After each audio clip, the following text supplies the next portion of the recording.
if you are in a layman's term going to define what misogyny is for the audience, what would you say that is? So I'm going to quickly ask that question, and I'm going to ask every or one of you to just give us a good understanding of that issue, and then in between we'll navigate with the questions as we go along. So you've got like 1 minute each of you to just help us understand the issue. What is misogyny and what is tech-facilitated gender-based violence, so that people understand what we're really talking about? Thank you, Ejiro. Misogyny for me is hate speech. Misogyny is derogatory words. Misogyny is prejudice. It is bias of women. It is dislike for women. It is contempt for women. And if we're looking at tech-based, gender-based violence, we're looking at using technology for violence against women. Unlike the traditional one that is offline, this one is online. We have so many digital spaces now that we can have a prejudice against women, our biases spoken about, our dislikes of women shown. So once we do it using digital space, it is tech-based. All right. Let me go over to you now, Emmanuel. What would you say, from your perspective, the meaning of misogyny and tech-facilitated gender-based violence in a minute? Yeah, just like what she said, it has to do with prejudice, dislike, bias against women. And when we are talking about tech-facilitated ones, you know, before now, it was manual, it was manually done. You know, misogyny has been with us from time immemorial. It's been a patriarchal society, a patriarchal world, so to speak. And this thing have been with us from time immemorial, and we have been used to it. You know, people talking derogatively against women. And, you know, when you see a woman climbing the ladder, when you see a woman advancing, you just make a comment, a derogatory comment. And, you know, people just open the next page. It's so natural with us. It's so usual. When you see somebody driving, even a man driving, maybe driving slowly, he's not going on one way, he's not breaking traffic rules. People behind him, drivers behind him, will shout at him that, why are you driving like a woman? You know, as if women can't drive as much as good as men. So there are, all these things have been with us. Then now, they've now gone digital. That our social media handles, our devices are now used to facilitate this gender-based violence. So that's all I can summarize about misogyny. All right, let me go to you now, Fumi Falobi, your point of view from that.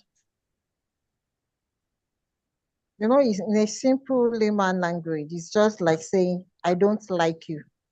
I hate you. That's just what it means. And that's what men do for women. So that's just saying, I don't like women. I hate women. Anything women, I don't like it. I don't like when women are in position of leadership. I don't like it when women are in position of authority. So why should they be a woman? Because we discover that it is a man's world. And this thing happens, like they have said, it happens every day. We live with it. But as a result of, due to technological advancements, so people are now taking it right from offline, they are now taking it online with the aid of technology. So misogyny is, I hate women. I hate women. Sometimes the most simplistic definition actually is the kernel of a conversation. And I'm going to run with that. I hate women. It's an expression. We'll come back to it shortly. Let me go over now to Blessing Olajujoye. What's your take on this definition or perspective to it? Thank you so much for that, and well done. Like they've all said, I'll just have to use that. Misogyny is hatred or prejudice against women.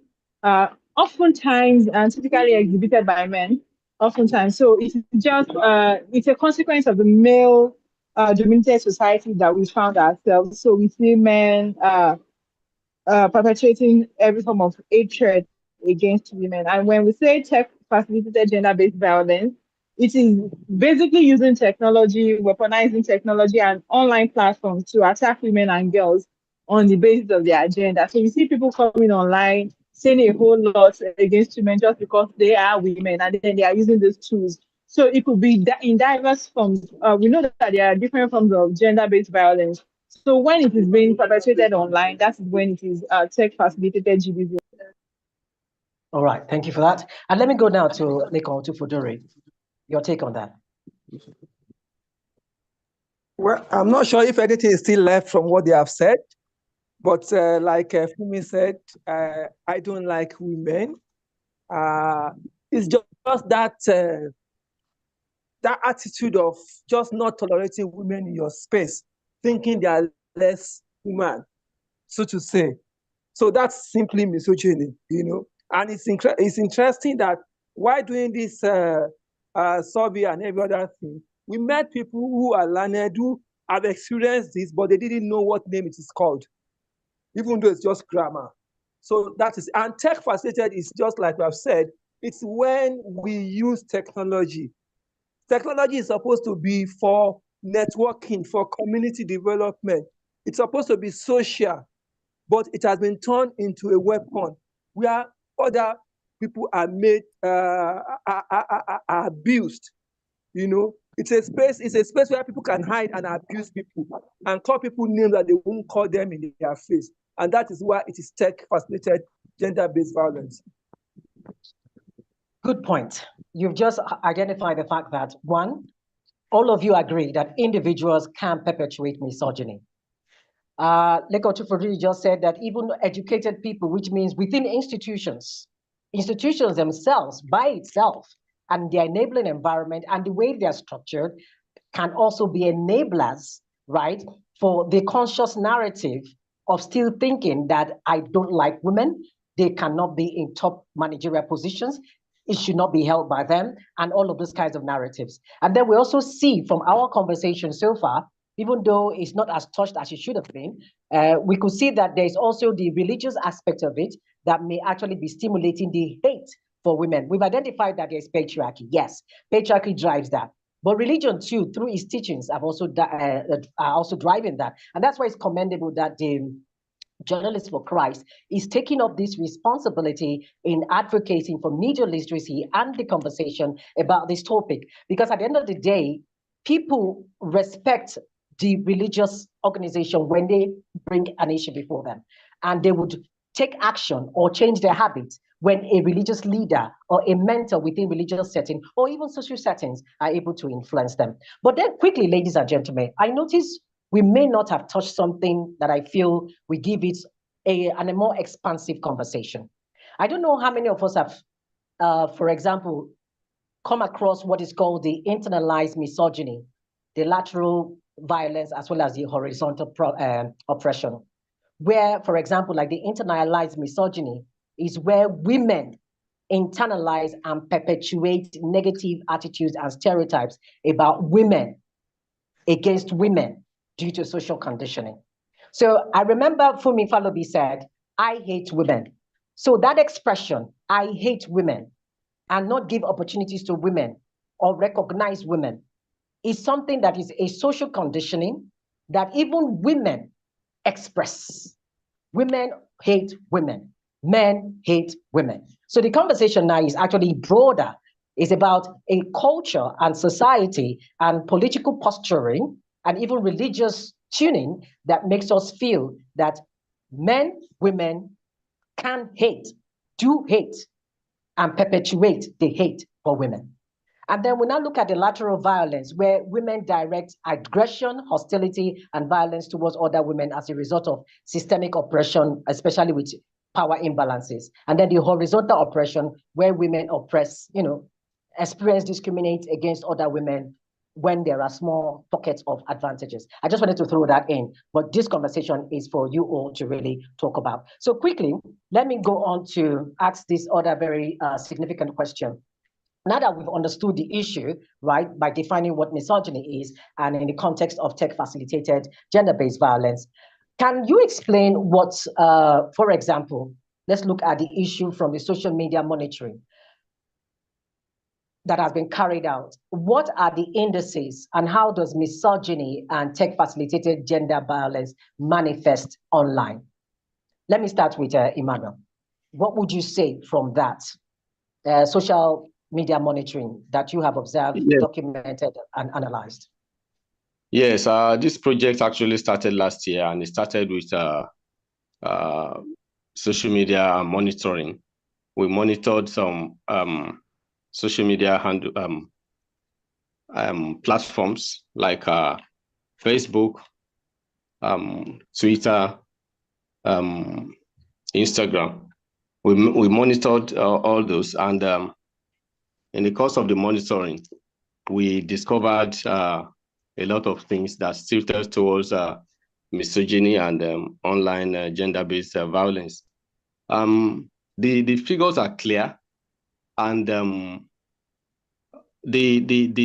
what we deduced from our monitoring provided the platform, they provided the content of what the projects rested upon, and all these were published in the publication we made as a result of our findings.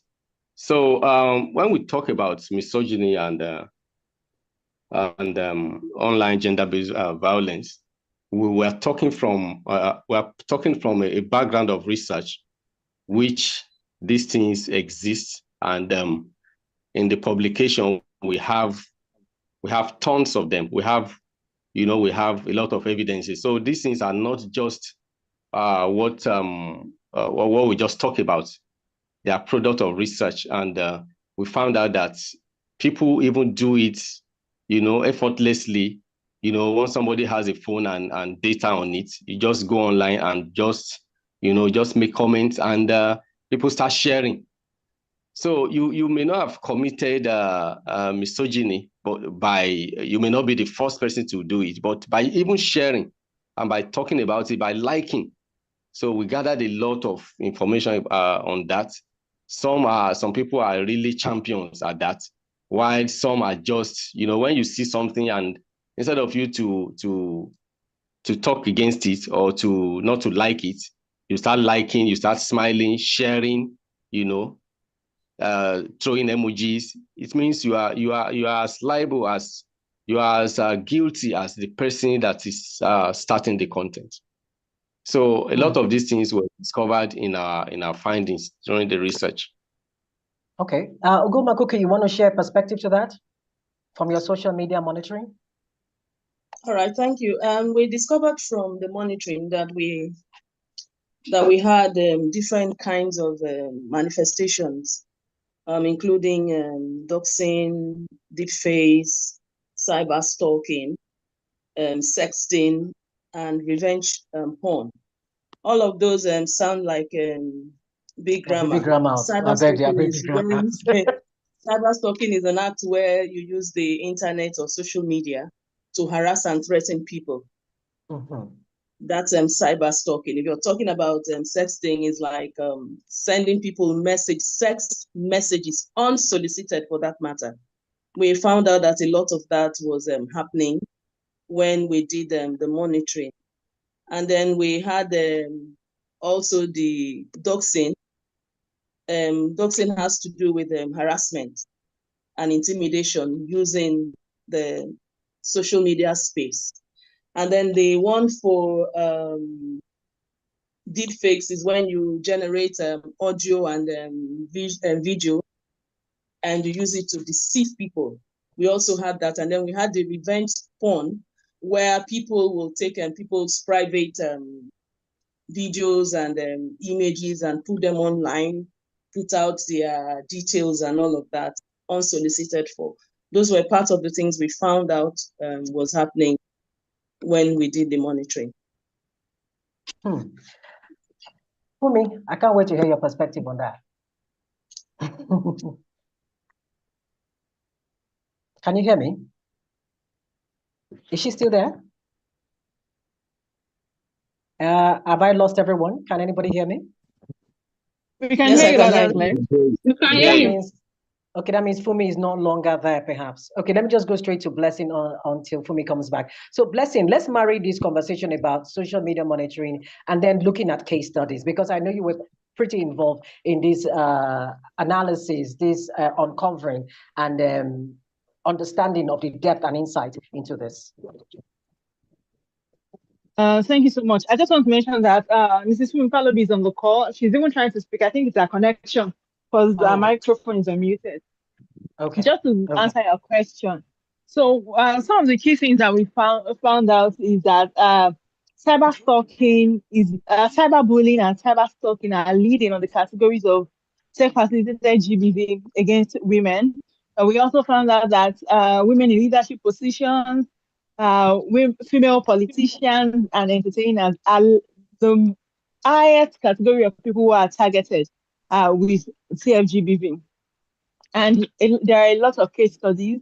A particular one which I have shared a couple of times is the case of the Zenith Bank CEO who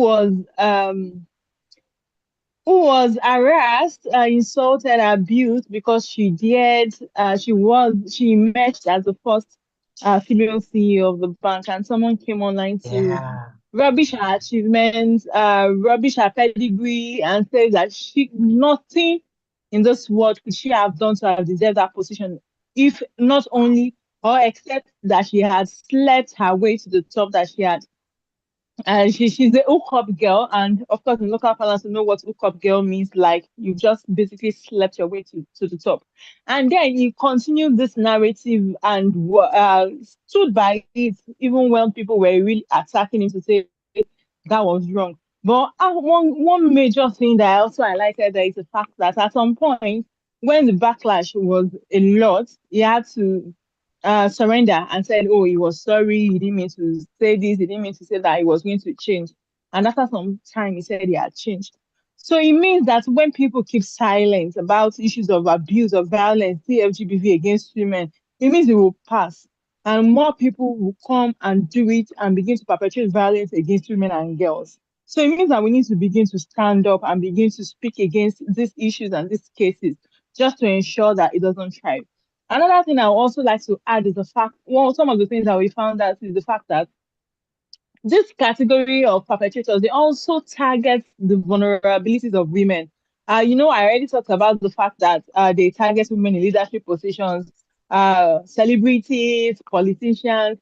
They know that those ones, they are aiming for certain things and they feel like let's stop them. So there are other category of people who are women with disabilities, women in rural communities, female students, and all that. So there are people who come online to say, let me catch you. And you then not say A, B, or C, they will insult you, cyberbully you, and say a whole lot just because you dare speak against what they have done. So it means that as they are also looking at the possibility trying to attack women who are up there, they're also trying to leverage on the intersectional vulnerabilities of women across diverse groups. Thank you. Well, that's a very insightful perspective to this conversation. And suddenly, as you were speaking, it raises within my spirit. I don't know if Fumi Falubi is back on. Are you here now? Or is she done? Can you hear us? It's like she's not still connected. I would have followed up with the conversation. Are you here with us now?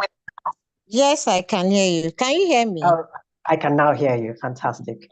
So let me quickly dovetail from what Blessing said and then link it up with the next question, which is still about case studies. From your own insightful ability to dig down into the kernel, because I could sense that you know how to go down to the kernel. Would you say at the heart of this, because if you want to attack a problem, it's important to look at the root causes. What is driving this? Before you even look at the other secondary drivers, and then the enablers, and then the actors, and then every other thing that become facilitator to this whole root cause problem. Would you say, for example, like Blessing mentioned, that the few women in high places like celebrity status, political status, as well as those who, broke the business chain. We already remember that CEO in the bank industry who was so phenomenal. I mean, you needed to see her entire credential. It's out of here as it is comparatively, and somebody didn't know about her but went ahead. You know nothing of this person, and then you go ahead and you write an episode on this person. So what I want to ask from you is, from these case studies you all have done, and from your own personal experiences in navigating this misogyny and tech facilitated gender-based violence, do you think that it is hate that is driving this, ignorance that is at the root cause, fear that is driving this? Because we've mentioned hate, but is it driven by fear, right? Ignorance, and then something beyond just misogyny and patriarchy? What else have you discovered that these case studies may have revealed? Okay, thank you. Like you said, if you are to look at the root cause of misogyny, the root cause is actually the patriarchal nature of our society. In Africa, in Nigeria, we know that the world belongs to the men rule. And the girls, the women, they have been told that where the men speak, you don't talk.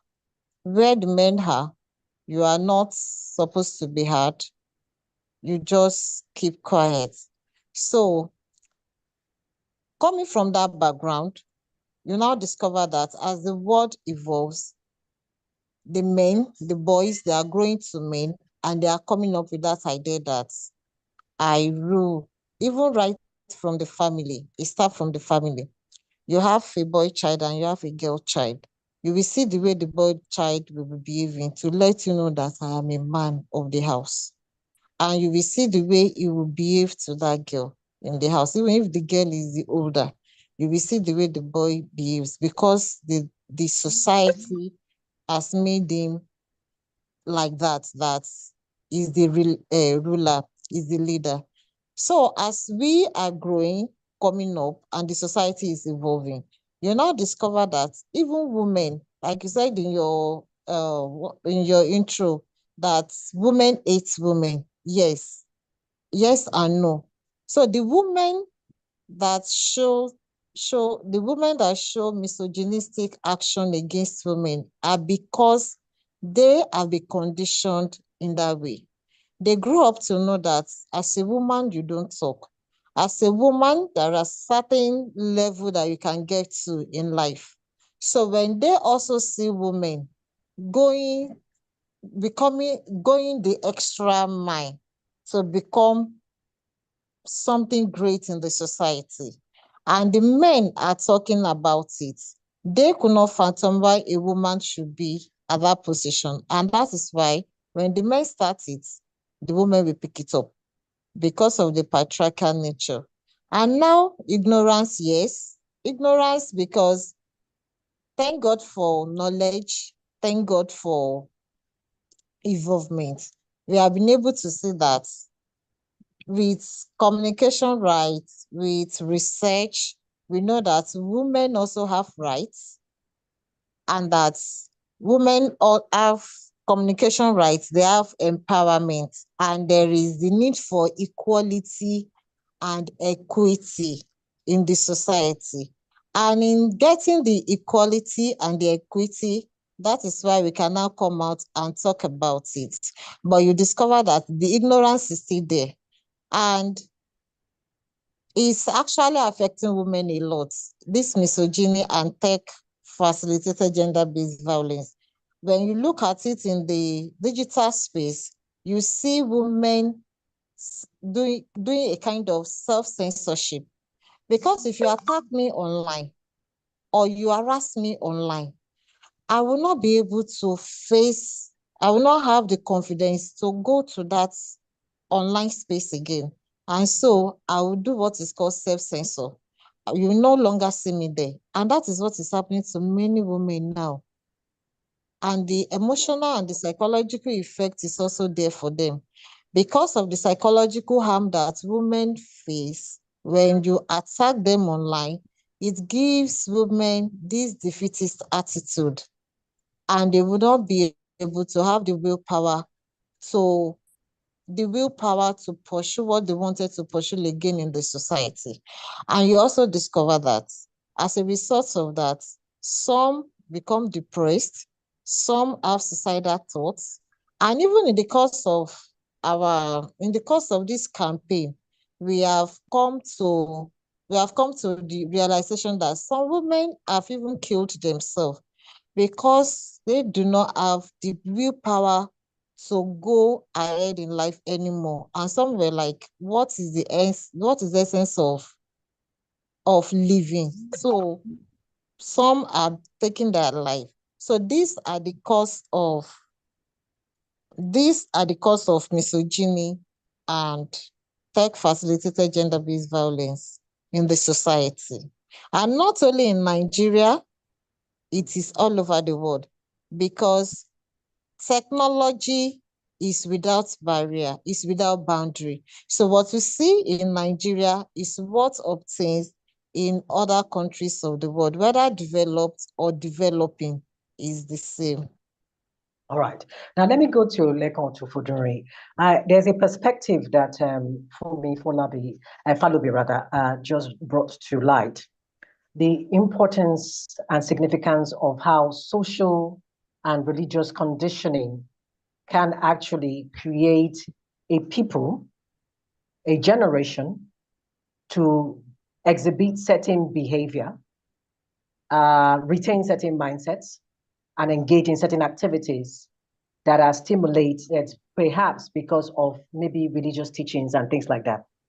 While we're not trying to desecrate, right, religion or anything to that effect, I would like you to share with us perhaps an insight into this conversation, because our society, religiously speaking, in many religions, whether Christianity or Islam, actually limits women's voices. We've seen instances. I remember a man telling me categorically in one of my investigations that it is his job to discipline his wife if she speaks out of turn.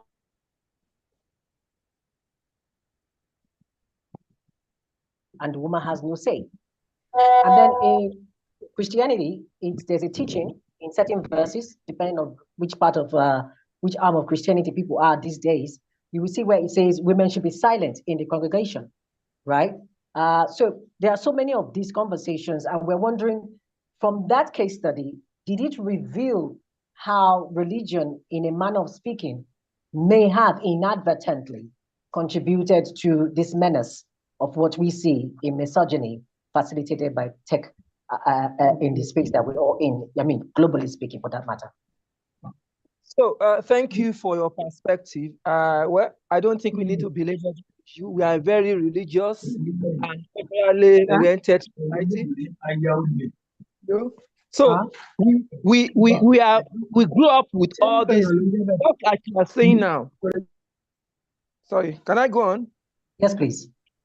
Okay, so there's something that keeps coming back to me about how culture has reinforced. So there's a saying in Yoruba.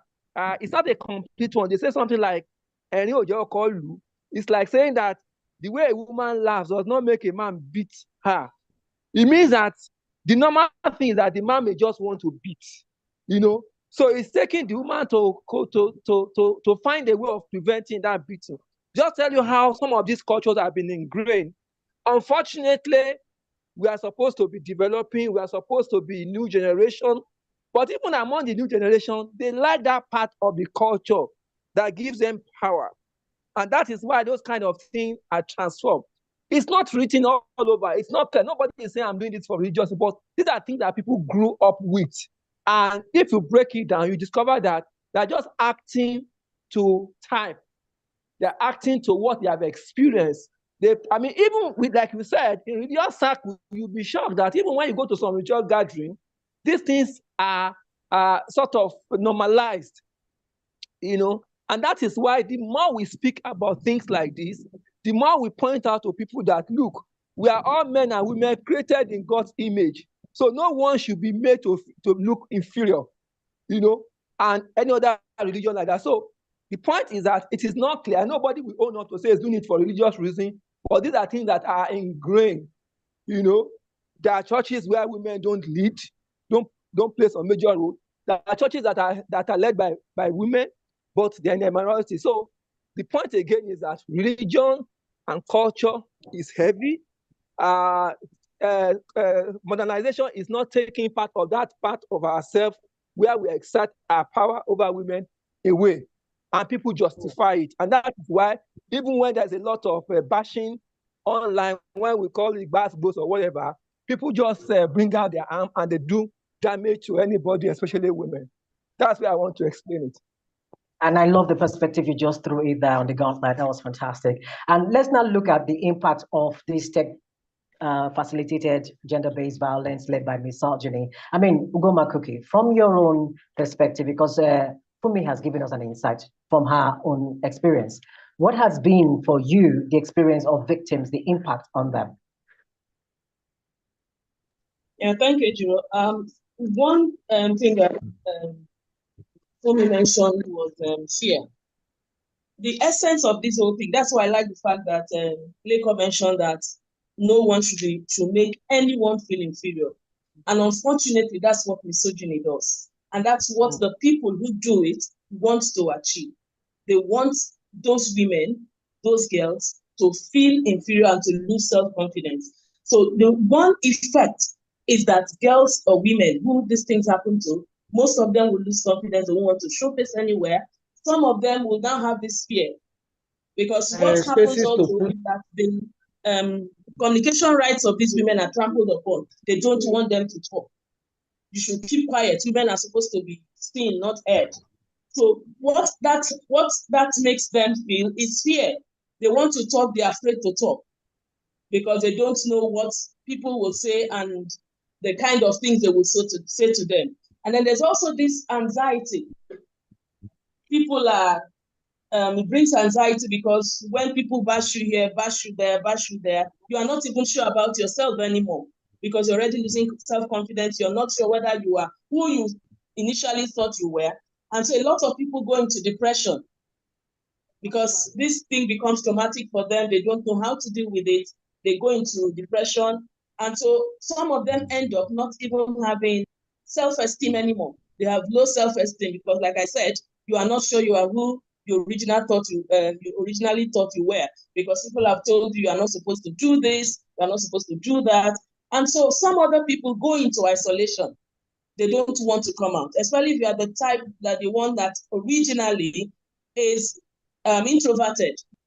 When you now want to try to say something and people talk you down, the next thing that happens is you go into isolation and you don't want to come out for people to see you.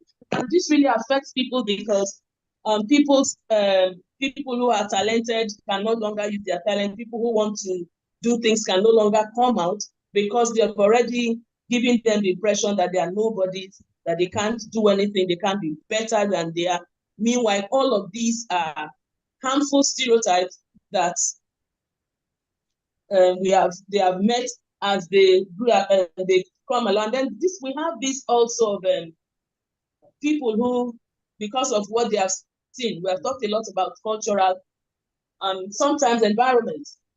Because of the things they have faced, even as children, they have seen this happen in their homes as families. The father insists that the wife cannot talk. If she talks, she beats him up. So the child grows up like that, keeping to herself and going through all those trauma. So for people who are not able to handle it, they will go to the extreme that Fumi has mentioned. Let me just take my life. I'm not useful to anybody. I'm just useless. I'm a nobody and all of that. Wow, that's quite a lot of impact. Oof. Psychologically, emotionally, mentally, and otherwise. I mean, Blessing, let me come back to you on that. Talk about victim impact from your own study and view of what you've seen so far. The impact, the height of it is suicide, like Madam Kuki just shared. Or the lower ones that we could talk about is withdrawing to themselves, not being able to utilize the social media space for their work, and self-censorship. For instance, imagine a female politician who leverage the social media space to garner people's support. And that's the platform where she's been attacked, she's been cyberbullied, she's been harassed online. So she would rather say, it's like this thing is not for me. Let me just stay in my own corner. Let me just stay in my own circle. So she's withdrawing to herself. And in some cases, it could also lead to low self-esteem if you check it very well. So you feel like, what exactly is it that maybe I'm actually not doing it well, maybe this is not for me. And we see this also affecting women and their work and the impact that they are supposed to make in the society. So sometimes we just think it's not more than people are just insulting you, it's normal. Like Yoruba people would say, well, like it has been there since time immemorial. So why are you making a fuss about it? No, by the time we look at the impact that it has on a woman as an individual, on our constituency and our immediate environment, so we'll be able to see that it's a whole lot, and it's going to affect the impact of what the entire community, the entire society should even benefit from as a whole. So in other words, misogyny is a form of digital harassment, which is different from physical harassment. Now, I want you to get into that a bit, Blessing, and then Ugoma and Fumi can also speak to it. Now, let's talk about these digital harassments as different from physical harassment. I mean, are we saying that because from what we've described, we've seen that the impact alone from these digital harassments is both mental, psychological, emotional, and career-wise, it can really have an impact. But the question is, how different is that from physical harassment in terms of its degree, in terms of the depth of its impact, and the ability of a victim to be able to survive that? Do you see any difference? Yes, there's a lot of difference, and then the fact that there is a lot of difference also means that different impacts. And I'll try to share an example. If a man and a woman, a man beats a woman, and then the wife felt offended, reported to the family, as the case is usually these days that we see that reporting to maybe social worker or government agencies and all that. You see people say, meaning that let's just manage this internally within the family. Let's settle this. Let's resolve this. Or even if it's escalated, they go to court, it's resolved, or the marriage is dissolved and all that. It's still going to be minimal within, say, plus or minus, regardless of how large the family is, 100 people. Regardless, say the family is so large. So the issue is known among, say, maximum of 100 people. But online, the number of views, just look at the number of views. The view alone, 50,000 views. The repost alone, 100,000 already. Sometimes it runs into millions. So it has spread across diverse people, those who do not even know the victim in any way, or let me just say the survivor, so I don't victimize the women here. So it means that it's really spreading this way at which online gender-based violence or tech-assisted gender-based violence spreads online. It's huge, it's a lot. And one thing I would like to mention is the fact that tech-facilitated GBV is not limited to online harassment alone. Online harassment is just one component of it. It includes cyber stalking, it includes doxing, deepfakes, sexting. You see people who you are sending good morning, and the next thing, good morning, sweetie. No, that one is so mild or simple. Or then you are saying, yeah, there are actually a lot of examples. I'm just trying to ensure that I'm also not spreading it by sharing all of those examples as it is. Also, the use of revenge porn as well. So these are different categories of tech-facilitated GBV. So the online space has made it really easy for people to be able to do this. It would be really difficult for you to walk into my house as a stranger to walk into my house and then start showing me some gory images or some pornography videos or some hazardous movies. But because you're online and you think you have your data, you could say, let me send message to this person. So yes, because it is online, it means that the spread is huge, the impact is much, is a whole lot on women, and it affects them drastically. All right, let's quickly go to Can policy. I say something? Say something. Go ahead, please. Yeah, so just like he's talking about the impact of online, it just struck me that, for example, if there is a case of domestic violence or abuse, it can even be resolved, and like we say, we live happily thereafter. But online is just there. And like, remember, the internet doesn't forget. People will dig this up years later, even when those people perpetrated it have moved on. And that is why it's something that can be really, really forever. It's better not done, because it's just there permanently. And people who don't understand the context will come back and see it, and will not have the opportunity of hearing from the other person what really happened. I just wanted to chip that in. I'm happy that was chipped in, because I was just going to go into the area of policy and regulation, because there's also this conversation about tampering with digital metadata, with digital footprints and all of that. And then the conversation of the internet never forgets. And yet we've seen that actually you can erase some of these things as much as you can if you have the tools, the technology, and the insider scoop, as it is, to know how to navigate these spaces and, remove such incidents. I have had cases where I was called into situations like this, and I've seen situations where somebody's data was actually erased from the internet because they were so misleading and they were such misinformed data, it almost destroyed the person's life completely. So let's talk about policy and regulations. What policies and regulations do you think need to be implemented to reduce this level of tech-facilitated gender-based violence that has a way of, one, in the present can cause, in fact, we can't even count the danger of that.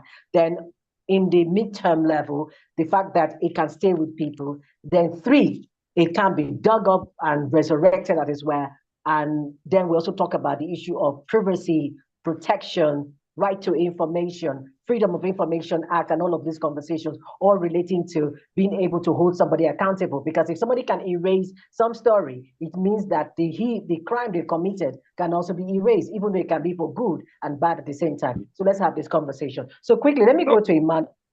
Sorry, apologies. I just want to also, we had an example. So when we did this presentation at Yaba College of Technology, myself and one of the officers, we went to Yaba Tech Technologies. We briefed the students about what we have done. And the only question one young lady who looked so disturbed after our presentation asked is that, is there no law to stop people from doing this kind of thing? That it's nice you are talking to us this way, but can we just tolerate this kind of harmful habit? And that left us with the kind of thing, because she just couldn't comprehend. For the young students, for the first time, our presentation opened their eyes to that this thing is serious, that they are imagining it. Some of them just think it's just thing that just happened, but they were able to see the real larger effect. And that's why we're talking about regulation. And that is where there's a problem. As we speak, there's a presentation this week in the National Assembly about social media regulation. And the trouble with regulation is that you are never sure who wants to use it for whatever purpose. But in the country, we have cyber law crimes. Okay, so that's a good one. What is the intention? There's no doubt there needs to be regulation. And where do you stop we the have regulation? the anti-cyber law, Yes. right? That is in effect. Yes. So where do you stop the regulation? What is the limit? Where do you begin to hinder people's communications right when you are regulated? I think that is really the issue that needs to really be understood. So thank you. So from my end, there have been legal framework issue in Nigeria concerning tech-facilitated gender-based violence. Of course, are there laws in Nigeria? Yes, there are laws. Nigeria have the Cyber Crime Act of 2015. Nigeria also have the Violence Against Persons Prohibition, VAP 2015.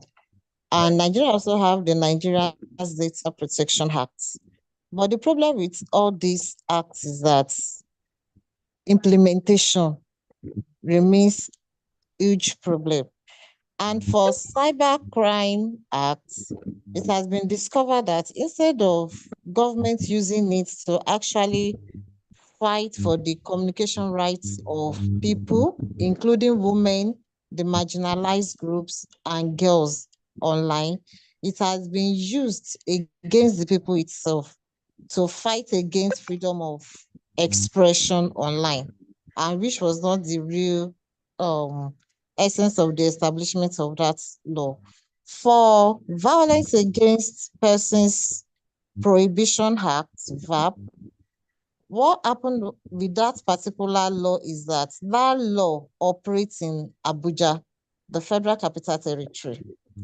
So it is expected that other states of the Federation will adopt it, will domicile it in their states, which has not been done.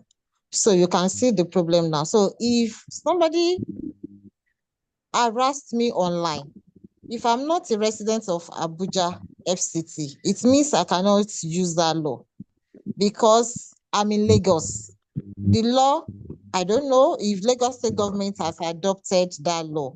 So it means it can only work for me in Abuja.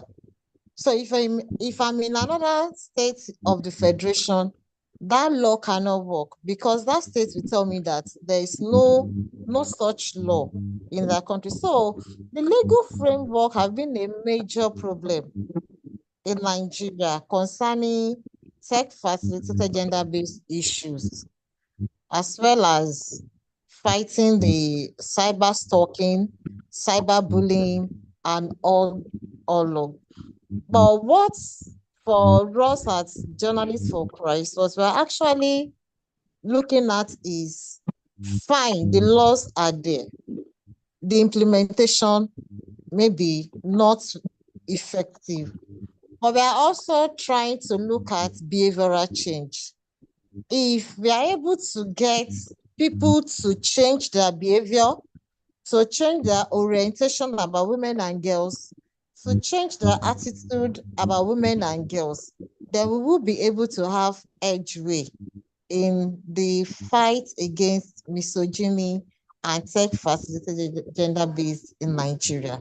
Because we discovered that behavioral change is just the key. If you look at Nigerian correctional homes, it's already filled up. So if you are using the law against people, and such person will be arrested, will be taken to court, and will be sentenced to where? The same filled up correctional home. So what we're actually looking at is behavioral change. Let everybody knows that we are all equal, and there is need for every one of us to enjoy the communication rights in the digital space. Thank you so much, Fumi Falubi, on that. I like the fact that prevention, which is behavioral change, is actually the kernel of this conversation. And the fact that Utufuduri did mention earlier on that engaging this generation of young digital natives, the Gen Zs and the Gen Alpha, is key to the altering of the behavior of people and the engagement and the activities that even enables that. Because young people are young, they are vibrant, they are boisterous, for them. And then they are in the age where all of us, we are just beginning to understand the significance and impact and consequences of engaging social media. Many persons who started did not know it had this far-reaching effect. So a continuous media literacy, there's no doubt about it, is very important here from what I'm seeing, which means getting people to know about it. The laws are there, but the question is, how do we amplify those aspects of the law so that we use it as a tool to inform and dissuade those who may be thinking in that direction to know that there are consequences. So implementation can come in later on. We might also suggest to people that getting to know your House of Representative member and senator is also important. I know this to be true because as someone who is also part of the National Assembly, one of the things I discovered is the power of petition. Young people should be taught how to write petition. I don't know if somebody else wants to contribute, but I needed to just throw this in so that it doesn't escape me while we talk about policies, solutions, and how to really solve this matter. Because our young people do not know how to engage governance. and using the tools of governance to fight for their rights, for their protection, and for their privacy. You can write a petition to your House of Assembly member, right, or senator, and it can be discussed on the floor of the National Assembly. And whoever the attackers are, whoever the people are who are actually perpetuating this, are identified. And before you know it, they get the necessary intelligence organization or agency to tackle this matter. So let us know that we can scale it. We just need to know how do we scale it. So I don't know if Emmanuel wants to make a contribution in that direction, and if Blessing wants to add to that as well in terms of the policy before we go on to the other fine bits of it and allow our audience who are here. I mean, we need to allow them to make contributions, ask questions, because I need to open the floor right now for you all to ask your questions. Please drop in the comment section in the box there, and we'll look at it. And well, I do have a comment, Ejiro,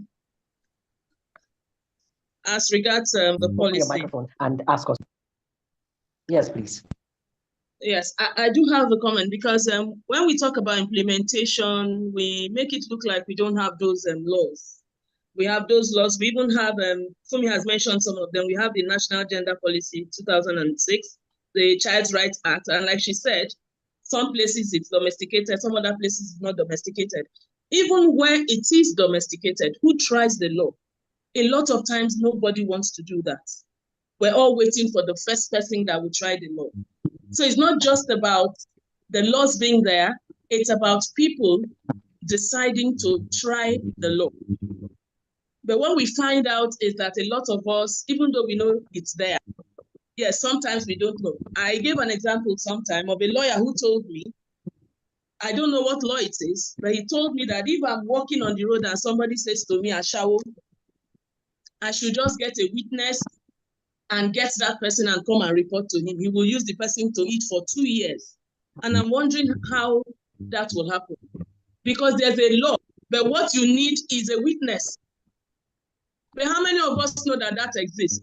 You just go and somebody say, Ashawo. For us now, it's become normal, something we have accepted.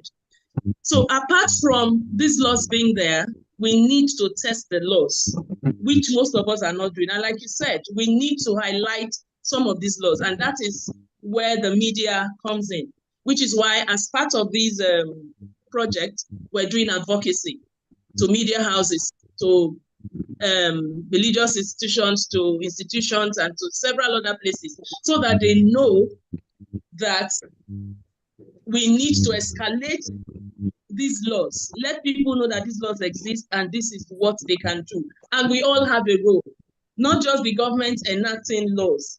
We just mentioned that the media has a role to escalate some of these laws. We need to also involve, like Fumi said, the behavioral change thing. A lot of times we are busy training our daughters how to be good wives, how to be Mrs. Right, and we leave out our boys. So we need to also bring in our boys, engage them in like this project is happening now. Fortunately, we added the men to come and add lend their voice to what we're talking about. So we need to also get the guys, the men, the boys, to be part of some of this project so that they understand what their own roles are too. And of course, educational institutions, what do we teach? Some of our curriculum, it's outdated. It's not useful to anybody. We just read the same. If you check some of your lecturers, the lecturers that taught in 1914 are still teaching the same thing, using the same notes in different centuries. So we need these institutions to look at our curriculums too. What do we have there? What can we do? Because we're looking at behavioral change. And of course, we have the community leaders also have a role. Some of these things that happen in the community, that the cultural things that we promote, the community leaders should be able to say, no, we have left that time when this is what should happen. We can no longer do that. I heard that initially in my village, if there are snails around in the compound, you can't pick it. But somebody can come from another village, pick those snails, go to the market and sell them to you, the indigene, where they picked it from. So we had those laws, and if you fault them, you buy a goat and some funny things like that. But we need community leaders who will tell us that, no, some of these cultural things that used to be in existence can no longer exist now because we have moved on. And then, of course, we need civil society to also help in advocacy and education. Initially, when you started, you talked about support system. We need NGOs who will be support systems for people who go through misogyny. We need government to have establishments where people who have this, are victims of misogyny, they can go and get counsel so that they don't fall into low self-esteem, they don't go into depression, they don't become suicidal. So we need, all of us have different roles to play. And until we know our roles also and know how to navigate, we will still be at the same point. So that's part of what this project wants to do, to help in advocacy and campaign so that we can counter at our different levels and our spaces. Thank you. Thank you so much for those perspectives, because we have a lot of laws in Nigeria, but we're not testing our laws. We're waiting for somebody to be the scapegoat before we do the needful, but we don't really need to do that.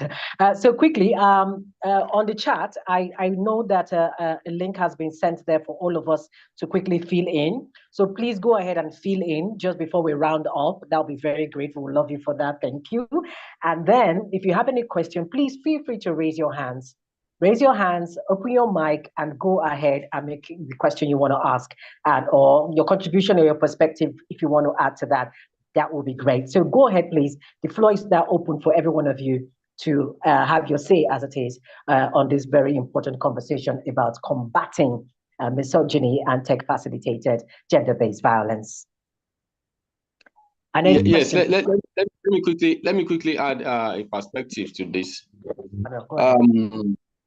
Yes, what we actually need is the media literacy, and an average Nigerian also needs to have an idea of the law, what the law says. You asked the other time if there are laws that can prevent some of these things, and they've shared some of those laws to us, which have not been engaged.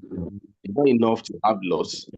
It's also necessary for this law to be tested, to be engaged, and then we take it up from there. The criminal act,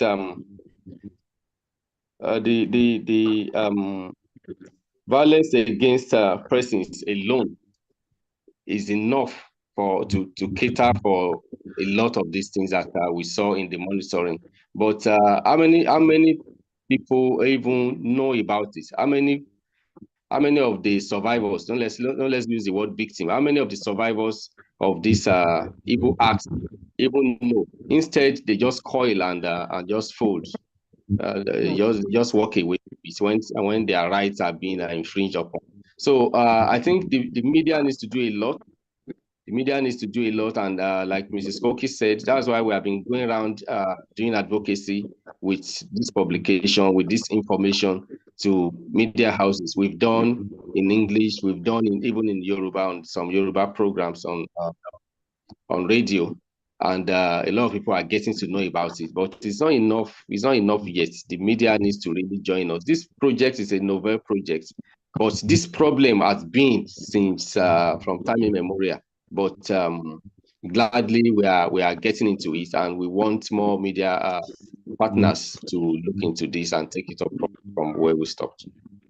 And then in the media partnership conversation and the narrative telling, it's also important that the story should see the role that parents play in the perpetuation of these habits and these behaviors that young children imbibe within their homes, the environment they grow up in, the religious setting that they belong to, the social network that they interact with, and how they pick up, some of these behavioral tendencies and mindsets and conditioning that they may be exposed to, which make them the adult that they are today behave the way that they do. So the onus still goes back to the home. They're a microcosm to the macrocosm of the bigger country. I don't know, anybody else with a comment and observation, please, would love to hear from you. Just open your mic, raise your hands if you want to, and go ahead and make your contribution. I would love to hear from anyone. And remember to fill up the form, or maybe we have digested this topic so well that it's so robust and so engaging that you're feeling, this food is so sweet. There's nothing else to add to the matter. But I think let us really quickly, while I would just allow you, if you want to have a say, just quickly go ahead and have a say. But while we're waiting to just round up in the next 10 minutes, let me just quickly look at some things that I feel that we also need to really do. Now, who are these stakeholders, right? If we want to take steps that we need to create a safer, more inclusive digital spaces for women. Now, let us finally hinge in on the role of stakeholders. Who are the stakeholders in this conversation? Why do they matter? What role must they play? And how can we ensure that our digital spaces do not shrink, but actually safer for more robust conversation? I would like Nico Tufuduri to start, then Blessing, Fomi, Ugoma, and Emmanuel in that order to speak to that. Let's do this in 1 minute each. Thank you very much. Okay, maybe before we take the comments from the panelists and the discussants, there's a hand up. I think Dr. Sarah Makera. Please go ahead and have your say, please. Thank you very much, Sanmi. My name is Sarah Macharia from the World Association for Christian Communication. I am very privileged to have been involved in this project in a very small way. Now, tech-facilitated gender-based violence is really the violation of women's rights on the internet using network devices and on network platforms. Blessing and I just came from the Commission on the Status of Women in New York, which is an annual gathering of governments to talk about what they have done, what progress they have made in implementing their commitments made in the Beijing Platform for Action.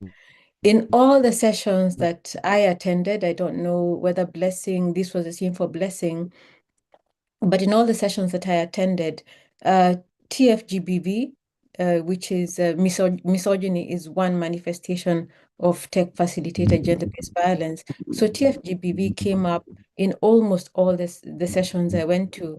In fact, it came up in the inaugural address of the UN Secretary General. It came up in the inaugural address of the president of ECOSOC, and the understanding that this is an issue that needs to be addressed, right away.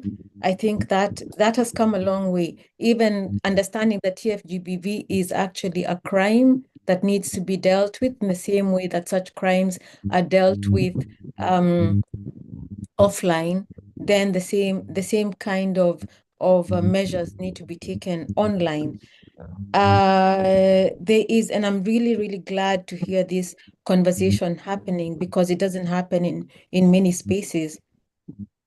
These conversations make it clear that this is an issue that needs to be delegitimized, and that has long been excused, by as cultural, as okay, as that's the way gender relations happen in society. But having this conversation happen and hearing even some of the recommendations that have been mentioned today, for example, somebody talked about training young people how to write petitions. I think these are very novel, and Nigeria has legislation, has the policies to counter TFGBV or some forms of TFGBV.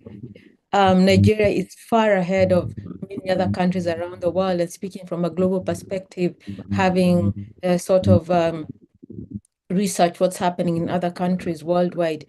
Again, it is not a common understanding across governments that this is a crime.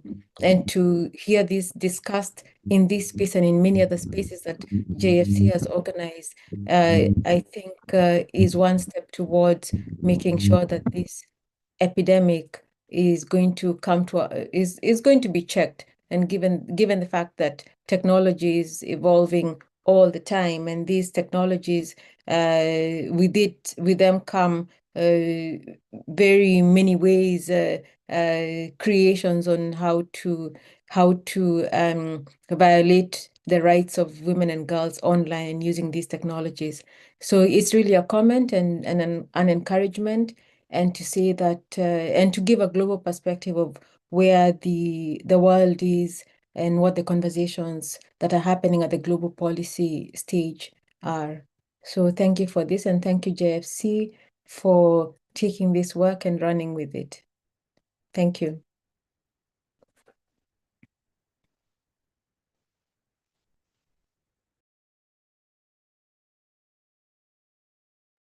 Thank you for your conversation, for your contribution. That was a brilliant analysis, giving us the global perspective of this conversation, because really it's no longer synonymous to just Nigeria. It's everywhere. I mean, the digital access, digital space is expanding in an unprecedented manner, and everyone needs to be on board to understand that there are consequences and hidden dangers when you engage the digital network spaces. More comments, please. We have less than 10 minutes to go. So if any other person has any other comments, suggestions, observations, contributions to make to this very important issue on how we need to combat misogyny and tech-facilitated gender-based violence, we would really love that. Meanwhile, Emmanuel or whoever is there, just in case you see anybody raising their hands, you can please point my attention to that. I just wanted to be able to manage the fact that I wanted us to wrap on the significant role of, let us name stakeholders whose role it is can actually address and contribute to the ending. Remember, it's hashtag end misogyny, NG, hashtag end misogyny global. So how do we identify each of these stakeholders in a very meaningful way? So if you, for example, Emmanuel, state a stakeholder, I want to go mad to say somebody else, for me, Blessing and Lake Ochifudori to say different stakeholders. So starting with you, Emmanuel, in 30 seconds. Well, the stakeholders in this advocacy include the men, the women, and citizens, online citizens, and especially people who are active online. These are the major stakeholders, parents especially. These are the major stakeholders who must confront this evil head on, and to see that it's reduced to bare minimum if it can't be eradicated immediately. Ugoma Cookie. I would speak the media, because we're the voice of the voiceless. So the media is a major stakeholder that should bring all of this together. We're doing what we're doing today because we're media people and we're communicating. So I think the media is important. The media should be involved in getting to explain what misogyny is, what the effects are, and how it can be stopped. And I'm sure that by the time they keep doing that, and in their capacity, whether community radio, whether newspapers, whether television, it will help to achieve the behavioral change that we want. Thank you. Thank you very much. For me? So I will talk about, like we've all mentioned, religious organization and community leaders, because some of these things happen at level where people cannot comprehend them, where they have internalized them. So it's important that we take the message, and we are doing that in our advocacy. Just this afternoon, we met with one of the officers of the Pentecostal Fellowship of Nigeria in Lagos, where we are telling them, and they were really interested to know that we are talking about girls. So these are things, because even for the churches, they are losing the young people. Yes. They are losing the young people to technology, and they really need to be able to balance the things that they are hearing to what they are doing. So I think religious organizations, community leaders, youth organizations, all the NGOs, so that we can collaborate together. Thank you. Thank you. Fumi, are you there, or you cannot hear me? Okay, let me go to Blessing. Okay, thank you very much. And I think the stakeholder group that we've not talked about, and which is quite important, are these tech platforms, because it's on this platform that we have these violations happening. So if there are policies and regulations and penalties, I should say, on these tech platforms, which would then limit how people use these platforms to perpetuate issues of tech-facilitated gender-based violence, I think that will go a long way. So if tech platforms are not turning blind eyes or deaf ears to issues of online gender-based violence. I think that would be very, very important. And there's something else I want to say, which Dr. Sarah really harped on throughout our conversation. And it was one of the a comment by the UN Secretary General during the opening session at the 69th years of the EU. And he said women's rights are under siege. And that's the fact that the issue of tech facilitated GDP was really common and repeated in different sessions across different countries, regardless of who was organizing it, because it became an issue. And said there's an antidote. We need to begin to take, and the antidote is action, which means we all need to come together to begin to take action, whichever group you represent. As we talked about the different stakeholders group, we need to begin to take action to nip this in the bud. Thank you. Thank you. And then for me, I need to hear your voice. I can't seem to get you on board. Are you still here with us? Is she still here with us? Okay, seems like she's no longer here, right? I can't hear you properly again. Somebody just dropped in. And hello, somebody saying something? Okay. No, I just want to say that she's here. Issues. Hello. Yes, she's here. She's back now. Okay. Go ahead. I'm having network challenge. Oh wow! So you can I can hear you. I can actually hear you. Yes. So go ahead, please. I don't know the question I'm being asked. Okay. So I said in 30 I seconds. just joined back. Good. In 30 seconds, name the stakeholders whose role is significant in ensuring that we prevent and we discourage and we ensure that we make sure that people no longer make the digital space a place where people shrink from, but a place that is but a space that is safe and allows for more robust conversation. So 30 seconds. The government is a major stakeholder. They play a very key role in ensuring the implementation of laws to safeguard women, marginalized groups, and girls online. We have our lawmakers, policymakers. They are also key stakeholders. The media is a key stakeholder. The media. Media has been mentioned. Mention another stakeholder. You've mentioned government. Mention another one. Okay. Another stakeholder. Then we have the religious leaders. These people are very key because they command respect and they have large followers. That people follow them and they obey them. So these people, religious leaders, community leaders, they are also key stakeholders. When they speak, their people, their followers listen to them. So we need them. We need men to understand these concepts, to understand the context of misogyny, and they will to come on board and become ambassadors, to become he for she, because they are the perpetrators. But when they understand the context of misogyny, they will now be able to also serve as counter narrative of misogyny and tech-facilitated gender-based violence in Nigeria, so that women will now be safe online and women will be safe offline. Then the family too is also important, and the educational system, our educational system is also key. So these are the key stakeholders in the society that must come on board to work together for the safety of women online. Thank you so much for me, Paulo. Thank you. Beyond.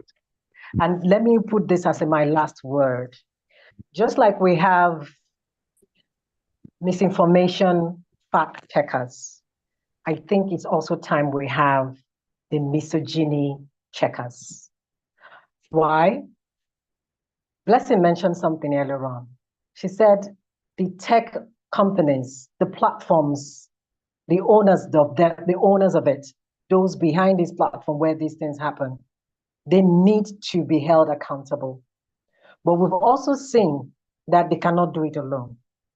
They need people who can fact check misogyny as well, as it were speaking. So if we're having fact checkers, we should have misogyny checkers. Why? When fact checkers fact check an information, they have a way of highlighting it, right, to the digital platforms. The digital platform take note of this.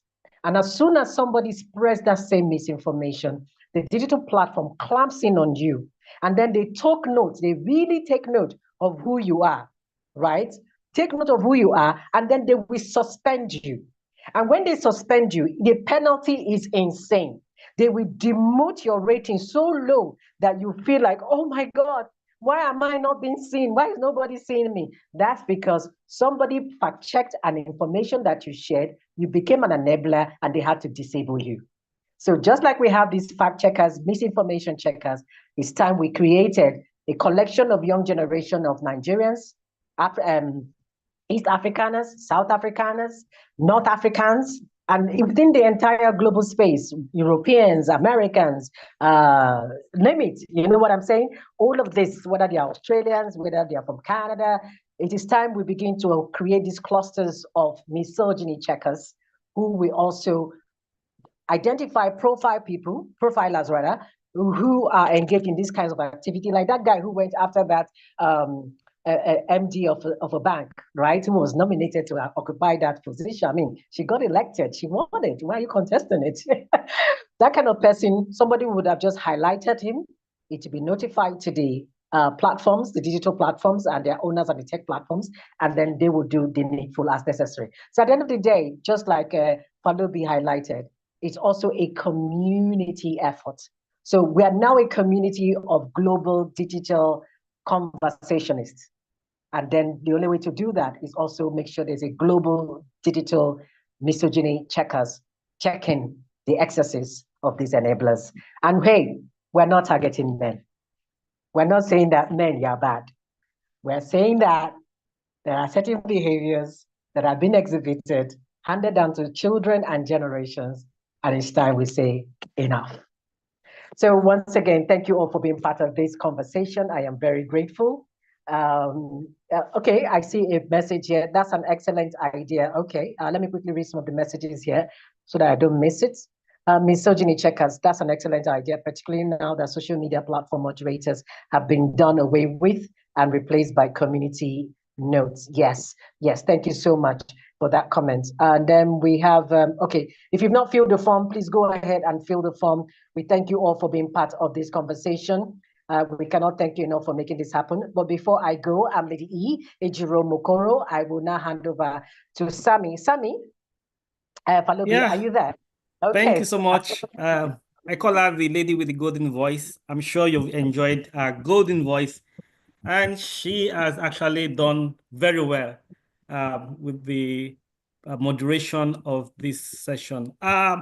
Blessing, we give the vote of thanks, but just to call your attention to fill the form, because we have the reports that we carried out. Would want to share that to you and also give you some other information as pertain engagement of this discourse beyond online spaces that we have to other mediums. Although we are looking at targeting online spaces, but of course in the interactions, just like we had today when we visited the Pentecostal Fellowship of Nigeria, Lagos chapter, it was a face-to-face, and there were different diverse views that came from that meeting, and just with one person, but it also opens a window of what other things that could be done, because the truth is that while the focus is online, the issues that we deal with are generated offline. So we need to look at those two angles. So please fill the form. We want to interact with you on your feedback and to see what we can all do. Lady Jo was talking about, and everybody has actually talked about who the stakeholders are. But I think one critical stakeholder that we should focus on is we, I and you and I, as the case may be. You could imagine if one person is missing from this discourse, if Lady Jo did not come, if Blessing was missing, if Mr. Otodun was missing, if I was missing from this discourse, if Sarah decided not to join, then the kind of the influence we've had and the knowledge that be attributed to the different perspectives would have been missing. You could imagine if Emmanuel was not on this meeting. So beyond the large-scale stakeholders, our respective crowds, our influences based on our professional and designations and the attribute of our skills is also very key. And that we also want to leverage on, not only for big meetings, but even small meetings, having one-on-one or face-to-face meetings with somebody who is of influence, you being that connecting line, a media program, just like we've had in Yoruba, we have in Pidgin English, we have English, you connecting us to a radio station or a TV station, you inviting the team or one of the members of the team to your church to speak to 3, 4, 5, 6, 10 persons. It does not matter the number, but we're looking for change agents at the top level and at the low level. It will be interesting to be able to go and have a meeting audience with the Women Ministry of the Commissioner, or perhaps the special assistant in the Ministry of Women Affairs. These are linkages that people have access to, and it just take one person to do that. It'd be nice to go to the Lagos State Assembly or even the National Assembly and see the committee in charge of social media regulation.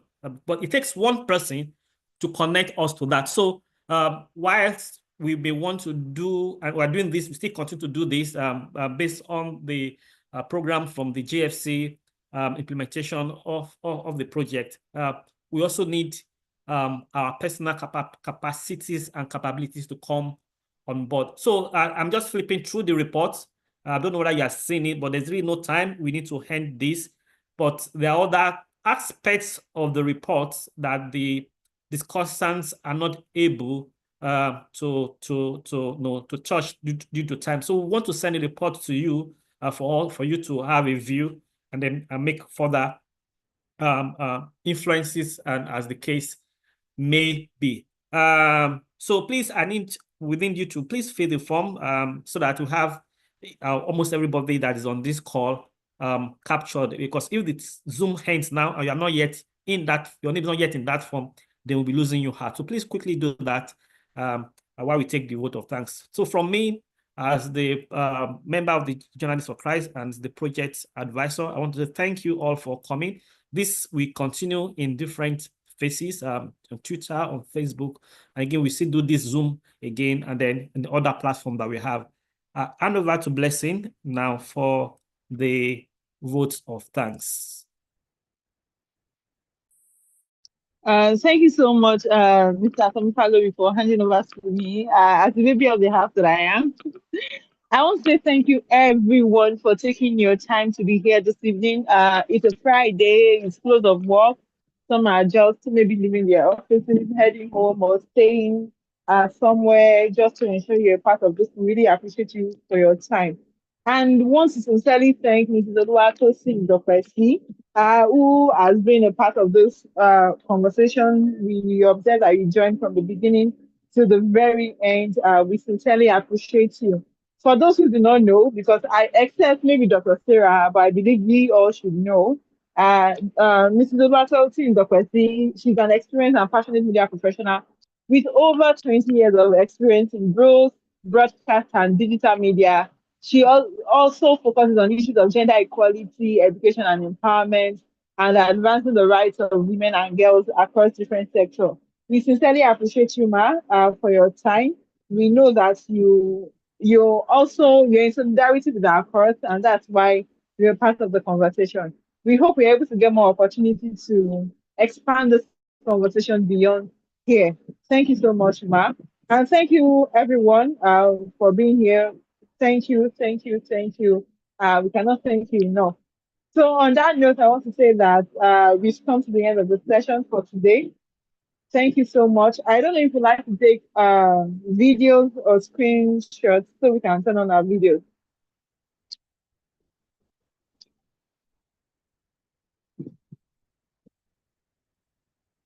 Can we put on our video so that we can take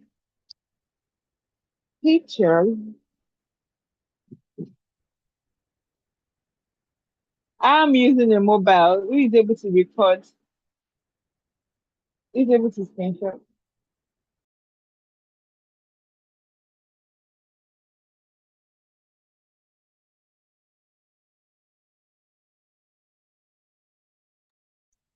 Mr. Dai, Emmanuel is helping us. You can keep your mic, you can keep your smile on.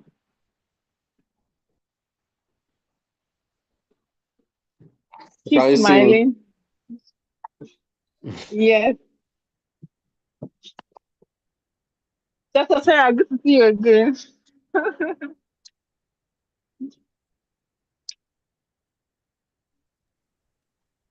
Mr. Sunday and your dad, Jai. Okay, let me just keep quiet and then smile to the camera.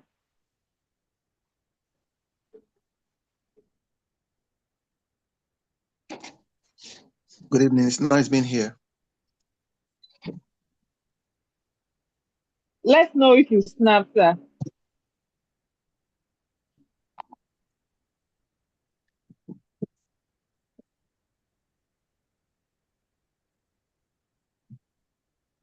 Okay, thank you so much, Mrs. Dokpesi. We appreciate you. We're so grateful to have you here. And I think that would be all from my hand. I want to say thank you, everyone, once again. Enjoy the rest of your weekend. Bye-bye. So please fill the form. There are still some few persons who have not filled the form. Please quickly do that before we shut down. Thank you.